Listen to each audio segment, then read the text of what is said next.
ಓಂ ಶ್ರೀ ಗುರುಭ್ಯೋ ನಮಃ. ಇವತ್ತು ರಾಗಿ ರೊಟ್ಟಿ ಮಾಡೋದು ಹೇಳ್ಕೊಡ್ತೀನಿ. ನುಗ್ಗೆ ಸೊಪ್ಪು ಯೂಸ್ ಮಾಡಿ ರಾಗಿ ರೊಟ್ಟಿ ಮಾಡೋದು.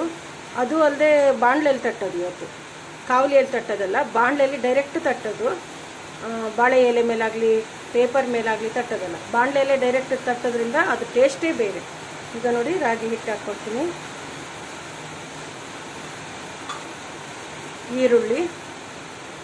ಈರುಳ್ಳಿ ತುಂಬ ಹಾಕಬೇಕು, ಆಗಲೇ ಟೇಸ್ಟು.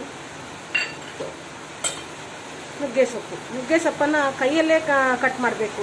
ಚಾಕು ತೊಗೊಂಡು ಕಟ್ ಮಾಡಬಾರ್ದು, ಸ್ವಲ್ಪ ಕಹಿ ಬರುತ್ತೆ ಚಾಕುವನ್ನು ಕಟ್ ಮಾಡಿದರೆ. ಕೈಯಲ್ಲೇ ಕಟ್ ಮಾಡಬೇಕು. ಮತ್ತು ಒಂಚೂರು ಉಪ್ಪು, ಇದನ್ನು ಕಲಸಿ ಬಾಣಲೆಯಲ್ಲಿ ತಟ್ಟೋದು, ಕಾವಲಿಯಲ್ಲಿ ತಟ್ಟೋದಿಲ್ಲ. ವಿಡಿಯೋ ಲೆಂತಿ ಆಗುತ್ತೆ ಅಂತ ನಾನು ಸ್ಕಿಪ್ ಮಾಡಿದ್ದೀನಿ ಕಲಿಸೋದು. ನೋಡಿ, ಹೀಗೆ ಈ ಹದಕ್ಕೆ ಕಲಿಸ್ಕೋಬೇಕು. ತುಂಬ ನೀರು ಆಗಬಾರ್ದು, ತುಂಬ ಗಟ್ಟಿನೂ ಆಗಬಾರ್ದು.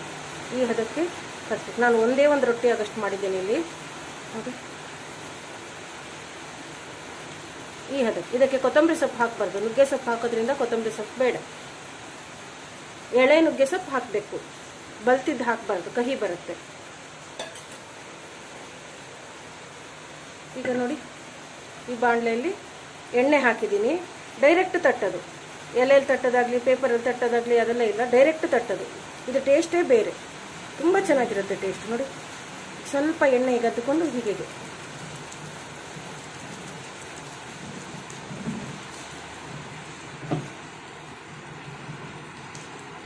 ತೆಳ್ಳಗೆ ತಟ್ಟಬೇಕು. ತೆಳ್ಳಗಂದ್ರೆ ತೆಳ್ಳಗೆ, ಗರಿಗರಿಯಾಗಿ ತುಂಬ ಚೆನ್ನಾಗಿ ಬರುತ್ತೆ. ನೋಡಿ, ಸುತ್ತ ತಟ್ಟಬೇಕು. ಒಂದೇ ಕಡೆ ತಟ್ಟೋದಲ್ಲ, ಇದು ಸುತ್ತ ಹೀಗೆ ಬರ್ತಾ ಇರಬೇಕು. ಹೀಗೆ ನೋಡಿ, ತುದಿಯಲ್ಲೇ ತಟ್ಕೊಂಡು ಬರಬೇಕು. ಹೇಗೆ ನೋಡಿ, ತೆಳ್ಳಗೆ.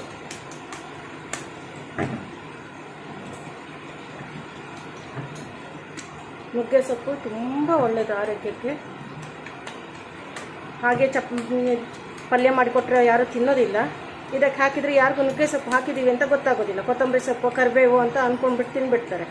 ಸೊ ಈ ಥರ ಹಾಕಿ ಕೊಡಿ ಮಕ್ಕಳಿಗೆ, ದೊಡ್ಡವ್ರಿಗೂ ಅಷ್ಟೇ. ದೊಡ್ಡವರು ತಿನ್ನೋದಿಲ್ಲ, ನುಗ್ಗೆ ಸೊಪ್ಪು ಅಂದರೆ ಬೇಡ ಅಂತಾರೆ. ಹೀಗೆ ಇದಕ್ಕೆ ಕ್ಯಾರೆಟ್ ಸಹ ಹಾಕ್ಕೊಳ್ಬೋದು ಬೇಕಾದರೆ ನೀವು. ಹೀಗೆ ಇದಕ್ಕೆ ಮುಚ್ಚಿ ಬೇಯಿಸ್ಬೇಕು. ಮುಚ್ಚಿ ಬೇಯಿಸ್ಬೇಕು. ಮುಚ್ಚಿದಿದ್ರೆ ಅದು ಬಿಳಿ ಬಿಳಿ ಆಗುತ್ತೆ, ಒಳಗಡೆ ಎಲ್ಲ ರೊಟ್ಟಿ ಎಲ್ಲ ವೈಟ್ ಆಗುತ್ತೆ. ಅದಕ್ಕೆ ಮುಚ್ಚಿಟ್ಟೇ ಬೇಯಿಸ್ಬೇಕು.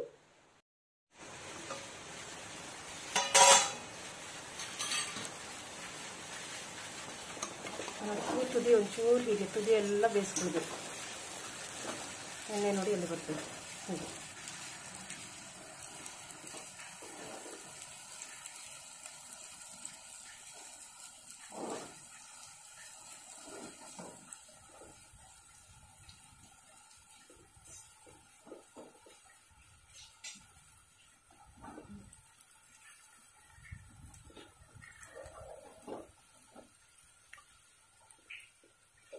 ಆಫ್ ಮಾಡಿದೆ. ನೋಡಿ, ಎಷ್ಟು ಚೆನ್ನಾಗಿ ಬರುತ್ತೆ.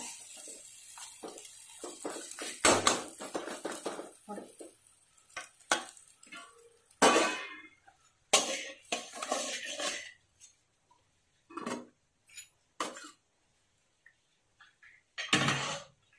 ಇದಕ್ಕೀಗ ನಿನ್ನೆ ಚಟ್ನಿ ಪುಡಿ ಮಾಡೋದು ಹೇಗೆ ಅಂತ ಹೇಳ್ಕೊಟ್ಟಿದ್ದೆ. ನೆಲಗಡಲೆ ಚಟ್ನಿ ಪುಡಿ ಮಾಡೋದು ಹೇಗೆ ಅಂತ. ಅದ್ರ ಜೊತೆ ಇದು ತಿಂದರೆ ತುಂಬ ಚೆನ್ನಾಗಿರುತ್ತೆ. ಅದಕ್ಕೆ ನಿನ್ನೆ ಚಟ್ನಿ ಪುಡಿ ಮಾಡಿ ತೋರಿಸಿದ್ದು. ರಾಗಿ ರೊಟ್ಟಿ, ನೆಲಗಡಲೆ ಚಟ್ನಿ ಪುಡಿ. ಇದು ಚಟ್ನಿ ಪುಡಿ ನಿನ್ನೆ ವಿಡಿಯೋದಲ್ಲಿ ಹಾಕಿದ್ದೀನಿ ನೋಡಿ.